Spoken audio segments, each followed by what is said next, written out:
next person up really needs no introduction, but here I am anyway. Patrick is being sassy for those of you who can't hear him. I'd like to introduce Geoff Huston, who will be presenting BGP in 2025. Geoff is the chief scientist at APNIC and has traveled from Canberra in Australia to join us today. He's presented here a whole bunch, and I am going to just let him take over. Thanks a lot. Good morning all. My name's Geoff Huston. I work with the numbers people in the Asia Pacific, APNIC. No technology is eternal, is it? It has its rise, it peaks, and it falls. Few of them do so within a lifetime, but this one is.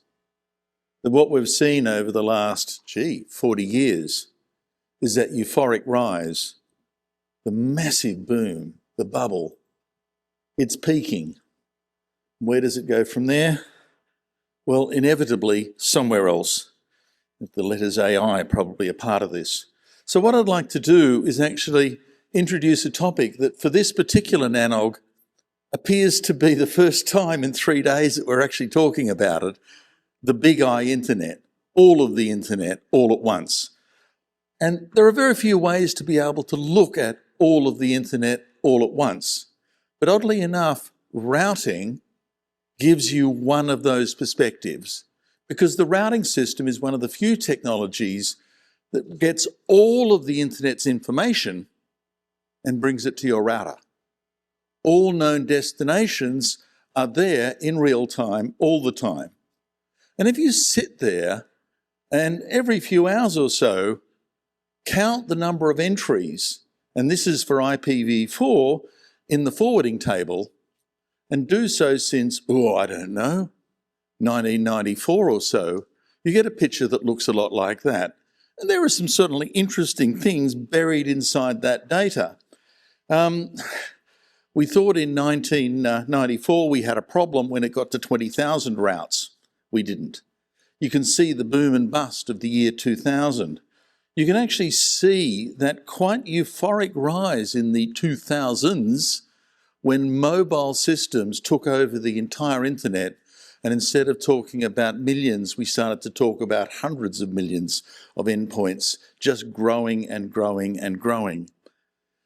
We ran out of V4 addresses halfway through that process, but no one seemed to mind. It just kept on growing and growing until we got up to COVID. And that was one of the few places where that rise started to be checked. And for a couple of years, the internet kind of took a breath. It's back to a sort of a rise again, but I'm not sure how long that's going to actually happen. Let's blow up that last 12 months, 2025. And oddly enough, again, I think there are two distinct parts. There's the first half, modest growth, nothing special, bit of an interruption, and the part since July, which is actually quite a stronger growth. And now we're getting up to 1 million entries in that V4 routing table. The default free zone is about 1.1, and there's no single view. This is an amalgamation of around 600 views collected by the Route Views project and RIPE's risk service. Everyone sees a different internet, but by and large, we all see the same growth patterns. Some things happened, few discontinuities. The Department of Agriculture here in the US decided that using routing for traffic engineering with more specifics is so yesterday. They withdrew all their specifics. I'm not sure anyone noticed enough to thank them, but let me say it, thank you. And there was one other one that I thought was quite interesting. This weird blip in the middle of the year where the entire V4 network went humph. You look closely and you find it was in Egypt, where the internet point in Egypt, all the traffic goes through it, there's even a root server or two there, caught fire. And it took them some time, as you see from those graphs, to actually recover from that particular disaster. So that wasn't a political shutdown, it was a physical shutdown due to, uncontained heat. I'm interested in the movement. Who's announcing more, who's announcing less over 2025? If you're a speed reader, that's enough time. If you're not, tough. I'll get back to a few of them later. I'm not sure that's the important one. But as well as looking at the number of prefixes, There's also the amount of address space that's actually being advertised in the routing system. And that's an entirely different picture, isn't it? Because at the start of the 2000s, the internet was small. It advertised about 1 gigabit of addressing, and it rose up to saturation close to around 2013. And then the available pool just stopped. That was as many addresses as we have in v4 that are usable. And over the last 10 to 15 years, we've been running on occasional bits of refill, but basically empty. Those glitches near the end and the amount of address space is actually the US Department of Defense, who decided, because they were sitting on quite a large amount of space, that rather than just not announce it, I'm not sure how they're using it, but they eventually announced it to the internet on the basis that if they didn't, maybe someone else would. So they're filling up their gaps. But that picture is a completely different picture, that the growth of the v4 internet has largely been in infill, cleaning up and increasing the efficiency of advertisements, not by just advertising more addresses. The detail of 2025 in terms of address span, completely different.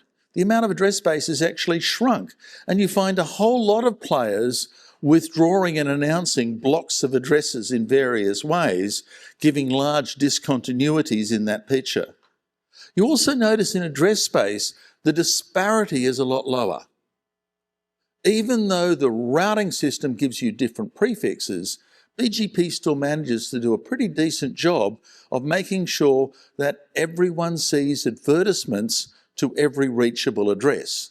And the amount of places that you can't get to because of routing is actually quite a lot smaller than simply the lack of prefixes. The big player, Amazon. They're still believers in v4. It's wonderful. Perhaps a bit quaint and anachronistic, but wonderful. They announced a savagely large amount of address space in late 2024. And with a few glitches a couple of months ago, they've largely been still there. I assume there are customers for all of these addresses, and it powers their Amazon EC2 or AWS or whatever. But they were certainly extremely big in the buying section, and they were the dominant players across the year. Overall, in terms of address space, 10 million addresses got withdrawn. That's the red line over the year. So it hasn't grown, it's largely stayed static. And the regional internet registries have nothing new to give away, so we didn't give away anything. That's the blue line in the middle. Not much happened. So this is changes in the advertised address space. Bunch of people shrunk, bunch of people grew. Now, some of this appears to be housekeeping. Google sent a whole bunch of addresses over to Google Cloud. The next one, DNIC, the US Defense, sent a whole bunch of addresses from one AS to another. And EE in the United Kingdom got bought up by BT and moved to BT. Ones that didn't, AT&T, 3.4 million addresses got sold off. Some of the players, like AT&T, even SoftBank, Comcast, Bell South, are actually reducing their v4 address holdings. Now, I don't know if I've got the slide. I haven't. Why? At the end of COVID, on the open market, addresses were fetching as much as $60 per /32. Since then, the price has declined and declined and declined. And last month, the spot price was somewhere between $11 and $20, depending on where you were buying and how much. If you were hanging on to addresses to make a windfall profit, you're too late. If you were hanging on to addresses to sell them for any money at all, you're probably too late. The time to sell was probably yesterday, and I think that's hit a number of these people, that if you really wanted to monetize these v4 stocks and do something in v6, the time to do so is yesterday. I'm sorry. So what happened in V4? It's growing, but slowly and only in margins. We're seeing address holdings decline, and the V4 cloud infrastructure, yay, the cloud keeps on growing. And you notice, by the way, in AI, all that internal stuff is V4, but it is on internal addressing. And more specifics is actually declining because the internet is dying. Why? Because none of you ship packets around the world anymore. You don't have to. You send them down the road to the closest data center. Who needs global routing? Not you, not me, nobody. So you'd think, well, okay, maybe V6 is picking up the slack. And the big picture view is kind of, again, that frightening, whoa, up and to the right, this is grow, grow, grow. But you kind of blow it out, and this is the last 12 months, and it's hard-pressed to see grow, grow, grow. You see some steady amount of growth with a few discontinuities, largely caused by a single provider in Hong Kong, thank you very much. But on the whole, and certainly for the last 3 months, not much growth at all. Not much growth at all. What's really growing, or did for a while, was the use of more specifics in V6. /48s are everywhere. And that kind of peaked a couple of years ago and has largely remained a constant proportion since then. There's a higher degree of fragmentation in the routing space in V6 than there is in V4. Interesting. We seem to be routing /48s. If everyone did that, your routers would melt. So, just pray that no one else does it. We survive only because of that. Advertised address space, well, wow. Look at those last 3 years. It's flat. There's no great growth there. It's not that we all moved from V4 to V6 and there's savage amounts of growth. The savage amounts of growth were 10 years ago. This is now a picture of a network that is peaking, and in its highest point, it's not growing. And even the span in 2025, if it wasn't for that massive discontinuity, Cable One here, thank you, whoever you are. You're in the US, but you're not in this room. Apart from Cable One, flat. No great movement whatsoever. So it's sort of, V4 is sort of slowly waning away as V6 increases. Not true. The network is actually flattening out quite considerably. So what can we say? Growing at about 20,000 entries a year, nothing special. The advertised address span grew slightly. Thank you, Cable One. There were 2,000 new ASs. Nothing special. And V6 is still growing slowly. So that's the first part. What does it mean by projections to how big the internet's going to be? In V4, we hit 1 million. It is outlandish to think we're going to hit 2 million any time in anyone's lifetime here. It's just not growing at that rate. It really, really isn't. The predictions around it's going to stay steady at like that for about the next 5 years. Beyond that, who knows? There's a fair deal of uncertainty. The equipment you're using today, as long as it has some headroom, will be the equipment you're using in 5 years' time. Now, whether the traffic will increase, it won't. The amount of sort of routes you need to cope with are going to be static. Your equipment will basically have a longer lifetime in service as a result. So pretty much static. V6, same story. It's not that growth has moved from one protocol to another. It's just that there is no great growth. We are running a saturated network where demand has peaked off, and that predictive uncertainty means 250,000 entries. It'll stay like that for about 5 years, roughly. Each entry is, of course, 4 times the size of V4. So in terms of physical memory, V4, V6, consuming about the same amount of resource in your forwarding tables in terms of memory. So again, nothing terribly spectacular. So the good news, we're not pushing any limits anymore. We really, really aren't. This network's relatively stable. When I talk about stability, what do I know about churn? This is the plot over 20 years of the number of updates that I see in BGP. There's a huge amount of data. The bluish-greenish is refining advertisements. Down at the bottom in violet is the number of withdrawals.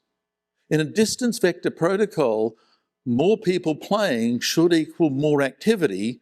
That's not happening. Quite the opposite. What's actually going on is this network in V4 is surprisingly stable, and it's not. The amount of table entries is growing, but the instability is largely the same. Number of unstable prefixes per day, 20,000 or so, nothing special. What does that mean? BGP is better today than it was 20 years ago. It converges faster, even though the network is now at 1 million entries rather than, 200,000. Are you getting any better? No. The protocol's still the protocol, but the underlying circuitry is actually phenomenally stable these days, and that the churn that we're seeing is confined to a very small number of people who pathologically generate BGP updates. Everyone else lives a boring life and keeps their hands off the keyboard. Thank you. Or maybe you've given it all to AI and AI is going, let's not change anything, it seems to be working. So the network is basically stable and converging in around 50 seconds for most updates. Here's what I mean about the small amount of pathological noise generators. If you look at which ASs and which prefixes generate updates and how much, a tiny proportion on the right, 20% of prefixes generate 77% of updates. 5% of all ASs generate 79%, I think it is, 78% of all updates. You know who you are, stop it. Simple message. V6, we used to say that V6 was an overlay network and that gave it greater instability. And now I have no idea what to say because it's no longer an overlay network and it's still unstable. I have no idea. But it is, on the whole, a completely different signature. The number of withdrawals, the number of updates is right up there with the number of actually advertised prefixes. We're not doing a very good job in containing those noise levels in V6 BGP. The trajectory is just continuing to grow. Number of unstable prefixes continues to grow. No idea. It's not getting any better. Interestingly though, the convergence performance, when V6 was an overlay, left-hand side, it never worked. Anyone who thinks that tunnels work is deluding themselves. It's a fantasy. Tunnels never work, okay? Only in the last 2 or 3 years, when we finally got rid of all of those infrastructure V6 tunnels, do you actually see convergence performance get back down to that magic V4 number of an average around 50 seconds. This is good. So in general, the V6 performance is going well. It is intrinsically less stable, don't know why, but its convergence performance is about as good. Are the same maniacs in V4 doing maniacally stupid things in V6? Yes, they are, even more so. There's a tiny amount of folk who defy physics, just 3 ASs, and we know who you are, generate 20% of that BGP V6 update load in the last 2 weeks. I'm like, even if you had it as your KPI, I think you'd fail. That's a hard thing to do. You need really customized setups to manage it. I don't know how they're doing it, but somehow.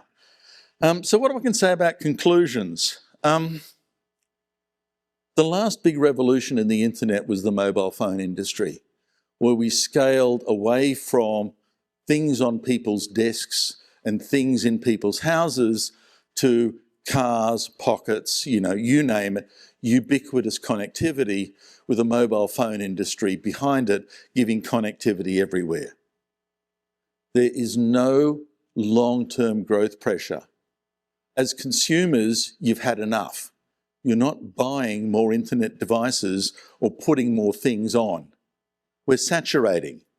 So there's no continuing acute scaling pressure on the internet as a whole. The other thing we've done, because of Moore's law, is we've replaced distance with replication. my website, if I happen to go to it, has been mirrored and copied somewhere within a couple of kilometres of me right here, right now. The stuff follows each of us around. We no longer need a network to go to places far away. The data centres simply manage all of that near us.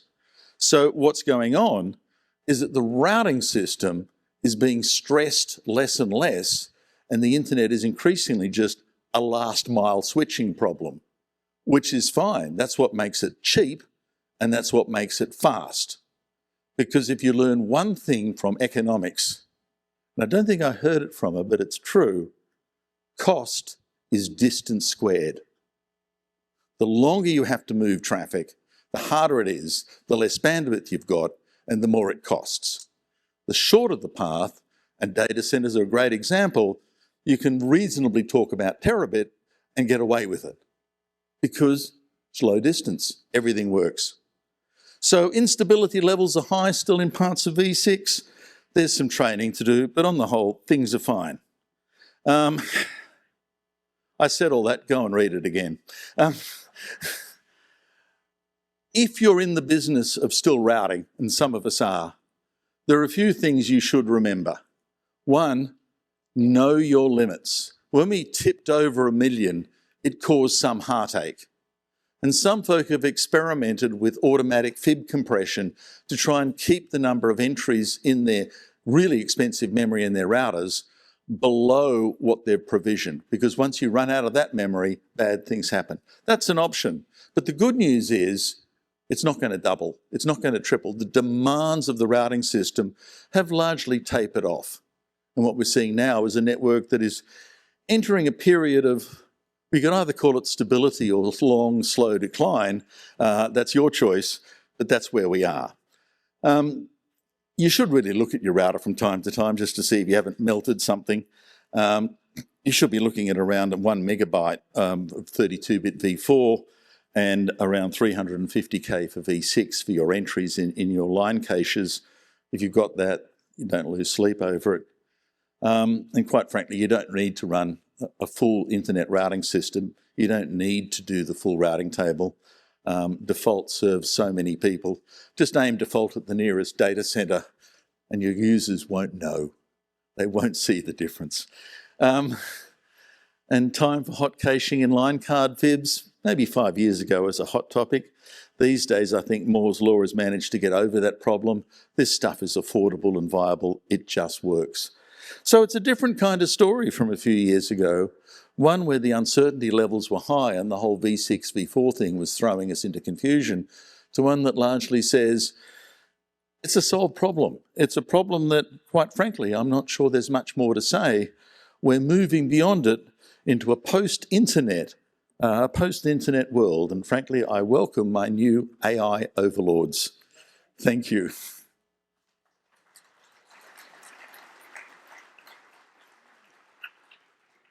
Thank you as always, Geoff. Do we have any questions? Some of our frequent flyers. Hi there. Hi, Geoff. Thanks for the presentation. Insightful as always. It's Chris Grundeman. I have a question. This maybe is a little bit outside of what you presented, but I'm wondering if you have thoughts here. When we talk about, when you say words like post-internet and just point at your nearest data center, you know, I'm thinking through the mechanics of, even if that data center is doing great caching and is bringing applications up to the edge, where I can then get to them very close to wherever my home or business is, something has to be filling that data center as well, right? And so are you saying that those are now private networks, that the folks who are bringing content to the data centers are doing this other than the internet? They're doing something other than transit to get there, or am I misunderstanding? I've got a scary thought for you and your children. Netflix's business is shipping pre-prepared content for your ears and eyeballs. And everyone gets to see that same pre-preparation. AI says, nah, just tell me what you want to see and I'll generate it for you on the fly. You see, if you think about it, what we've done over the last 10 years is not just the Netflix-styled, this is content, we replicate these files everywhere. But oddly enough, these are service front ends that generate the transaction. and we reproduce that service transaction engine everywhere, right? So the underlying data feeds might still be there, but not great. The content of the service transaction is actually machine to receptor. If you follow that model through and you apply it to generated content, which is scary and horrible, and I don't want to live there, but you know, we're heading there, then you find a different kind of world where pre-provisioning means a whole lot more than just shipping the content in someone else's network. Now, right now, Google is not a believer. Why do I say that? Because Google's one of the few, and there are a few, who are still building terabit submarine cable systems to ship all their back-end content and replicate it in 1,000 points around the world. If they were a true believer, maybe they'd stop. Maybe they'd just replace it with even more data centers generating the content close to you, close to me, close to everywhere else. That's about the only place where there's this kind of big uncertainty in the industry about what does Moore's law really mean in the coming 20 years. Is it moving pre-canned data faster, more insidiously everywhere, or does it mean generating it everywhere and not having to move it? Open question. Certainly at least for interesting. me. Thanks, Geoff. Thanks. All right, is that Fernando over there? Yes, hello, I'm Fernando Frediani. Hello, Geoff. Hi. Geoff, one thing I see as one of the key factors contributing to the growth of IPv4 table, I think it's two main factors. Like networks have their allocations well established. They will unlikely get more space easily through transfers or other ways. So they are having to better use the space, and they start to break up more those prefixes to do traffic engineering. So that it's one key factor that I see that helps grow the table. The other one, which is unfortunate situation, which is IP leasing. So newcomers are needing smaller chunks and from either bigger blocks, and then they are also contributing a lot. I think this is even more than the previous one. Because the larger players, the cloud provides with larger chunks, yeah, they do something, but it's still well consolidated. So don't you think that these two key factors will still contribute a lot for the growth of IPv4 as people need to reuse better the space and break up more and more and more into smaller In a word, fixes? no, I don't think so. Okay. We built the internet in the image of the telephone network. Every connected thing had an address. Every connected thing could use the network to reach any other connected thing, and the thing was identified by an address. That was telephony. That was the internet of the 1980s, 1990s. But we realised by the end of the 80s that there was way more silicon than there were 4 billion addresses. And we started to play. And the first play was NAT. And it was kind of, well, let's share addresses. Well, that doesn't work very well. Hang on a second. Because if I split the network into servers and clients, clients don't need a permanent identity when they're not talking to anyone. They can give their address to someone else. And we started to move into a weird addressing world where at the client side addresses were dynamic. But then we went one step further. On my web platform, whoever runs it, I coexist with a few million other websites on the same IP address. What distinguishes me from those other few million is my name. Our security system is based on names. TLS is name-based security.